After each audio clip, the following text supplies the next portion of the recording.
ఇప్పుడు మనం తినేటంటే ఈ ఆహార పదార్థం తింటూనే వస్తున్నాయి.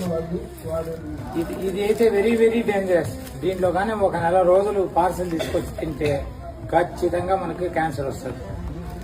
ఈ టిఫిన్ పెట్టే ప్లేట్లలో ఇట్లాంటి పేపర్లు వేసి పెట్టుంటారు. మనం యాక్సెప్ట్ చేయొచ్చా దాన్ని? చేయాలి. పార్సల్ మన పానీపూరీలు, బిర్యానీలు వీటిలో తెచ్చుకుంటున్నాం. వేడి వేడి బిర్యానీలు వేస్తే ఇవన్నీ దాంట్లో కరిగి మన క్యాన్సర్ 90% వచ్చే అవకాశం ఉంది.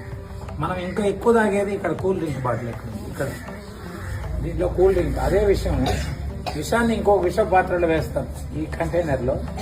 ఇది ఎన్నో రోజుల ముందు కంపెనీ నుంచి వచ్చేస్తుంది.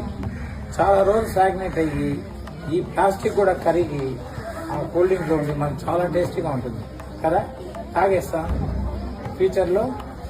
ఈరోజు ఒక engineering student SV college of engineering యూనివర్సిటీలో కాలేజ్ ఆఫ్ ఇంజనీరింగ్లో 23 years old, second year BTech, 98% score చేసే అబ్బాయి సఫరింగ్ ఫ్రమ్ క్యాన్సర్. వాళ్ళు ఉన్న ఆస్తంతా అమ్మేసి సిఎంసీలు అయిపోయి ఈరోజు మా రోటరీ క్లబ్ పాలియేటివ్ కేర్లో ట్రీట్మెంట్ తీసుకుంటున్నాడు, ఫ్రీ ట్రీట్మెంట్.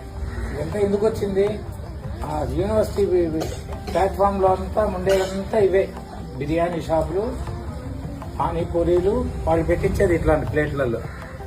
ఇలా మనం పెట్టుకున్నామంటే దీనికి సిగ్గుపడకూడదు, భయపడకూడదు.